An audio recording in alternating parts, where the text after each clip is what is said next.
Qual que é a diferença de órtese e prótese e como que faz uma órtese de baixo custo? Olha, 7 perguntas juntas, uma só.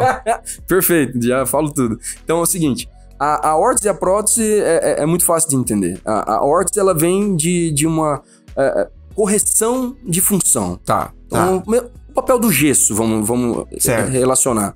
O gesso, ele tem o mesmo papel, ele é uma órtese. Uhum. Então a gente é nesse sentido que a gente vai. E prótese é uma substituição de função.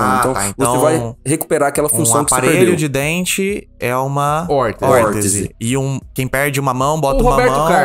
Roberto Carlos tem uma prótese. Certo, entendi. Não é? Exato. Pra ficar claro pra todo todo mundo. mundo. Roberto Carlos, o jogador de futebol. Caramba, ele perdeu a perna? Não. O caso do Roberto Carlos. É tão segredo, né? Que o Roberto Carlos não tem uma perna, que você fica até meio, ele não tem uma perna. Você sabe que a nova geração, tem muita gente que não sabe que o Roberto Carlos tem uma prótese. Exatamente. E a órtese, ela corrige, né? Ela corrige, exatamente. Que é o gesso. E aí, de baixo custo, por quê? Nesse edital que a gente competiu, veio a ideia das ODS, que são os Objetivos de Desenvolvimento Sustentável. Da ONU.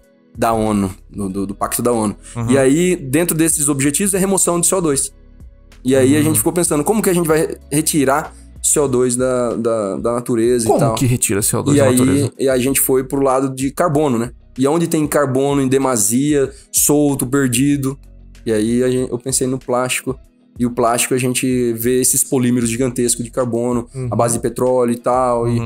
E aí a gente mas aí na reciclagem do plástico, E aí é na reciclagem do plástico, a gente busca montar novos filamentos que possam ser utilizados na impressora 3D. Peraí, é impresso em 3D? Exatamente. Essa é uma tecnologia já bem difundida, já bem estabilizada. Acho que daqui uns 10 anos, toda casa vai ter uma impressora 3D, vai ter, né? Porque isso é muito importante. E aí você cria uma pasta com o plástico? Um filamento. E ele vai...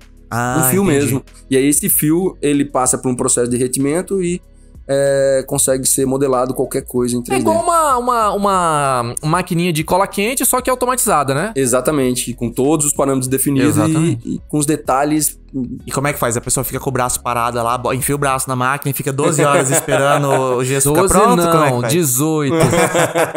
Não, aí tem uns processos que a gente pode fazer com que a gente faça o escaneamento. Uma das nossas ideias é escanear os membros que a gente quer corrigir. Aí escaneou, tendo o arquivo no formato certo, passa para a impressora e lá a gente modela em cima do próprio braço. Tipo um contramolde e consegue fazer com que a gente tenha essa órtese personalizada e customizada muitas vezes. Então, eu quero o símbolo do cachorrinho, o símbolo do meu time. Então dá pra gente colocar tudo bonitinho, colorido. É a evolução do rabisco. Gesso, exatamente. Do rabisco, que o pessoal rabiscava. Não, agora eu quero o meu aqui colorido. Dá pra fazer isso? Dá pra escolher a cor que for.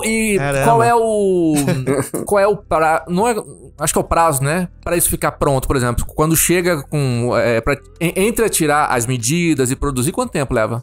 Isso tá muito relacionado com a tecnologia. Então, dependendo do avanço da nossa startup e a quantidade de dinheiro, a gente vai melhorando os scanners. Tudo tá relacionado com o scanner. Então, se você consegue retirar uma imagem daquele membro que você quer produzir a órtese rapidamente e com dados muito baixos, uma quantidade de...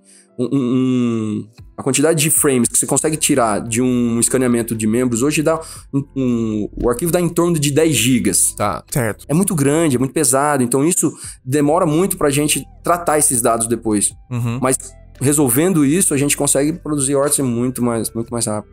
Hoje a gente demora, sei lá, umas 6, 7 horas. A gente tá falando aqui de quebrar braço e tal, mas é isso mesmo? As órteses que você faz? Quais tipos de órtese? Exatamente. São órteses de correção. Eu tive uma luxação. Então, uma torção. Então, dá pra encaixar uma órtese ali. Tem uma empresa, uma startup, foi uma startup do Rio Grande do Norte, se eu não me engano, Nordeste, que chama Fix It. É a mais famosa de todos, que produzem órteses nesse sentido, mas não com material reciclado. Então, a nossa grande pegada é buscar material reciclado pra gente diminuir ainda mais e oferecer isso, por exemplo, pro SUS. Que seria muito...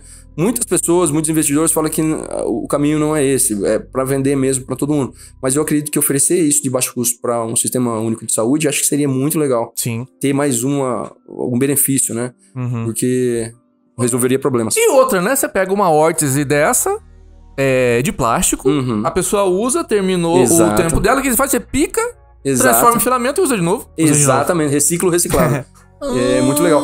E a gente tá pensando em hortas de correção, mas tem outros tipos de hortas. Por exemplo, tem muitas criancinhas que nascem, recém-nascidos, que nascem com a moleirinha meio aberta ainda, não tá meio fechada, desenvolvida. E aí usa os capacetes para correção de cabeça, para não ficar com a cabeça torta.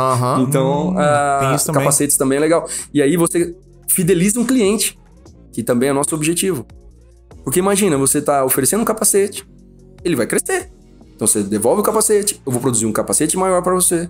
E assim a gente vai acompanhando. E aí, botinha ortopédica, tudo isso aí. Humanos, animais. Animais também. Temos projetos na UCDB de iniciação científica para produção de ossos com impressora 3D para animais silvestres. Então, arara com bico quebrado, tucano com bico quebrado. Já pensou um tucano? Caramba, vai chegar o tempo, Lucas, que a gente vai ver um tucaninho passando e o bico dele de plástico. Escrito CDB. Isso é muito legal, com a tatuagem. Isso é muito legal, marca né? de quem fez. Que sensacional isso. E a estética desse gesso, né? Gesso porque é o jeito que a gente tá acostumado a falar. Mas vamos supor, eu tô com o meu braço aqui. Ele é fechado ou é aquele esquema meio futuristão, que é umas tranças malucas, é isso? É futurístico, porque a gente sempre preza em utilizar menos material pra ficar mais barato. Sim. E ter um conforto maior pro né? Pro paciente, cliente, né? Então, se você deixa ele mais vazado, ele vai ter uma proteção, ele vai ter um nível de correção certo, tecnicamente, e também vai dar um conforto maior. Temos pra você coçar, pra você suar, então...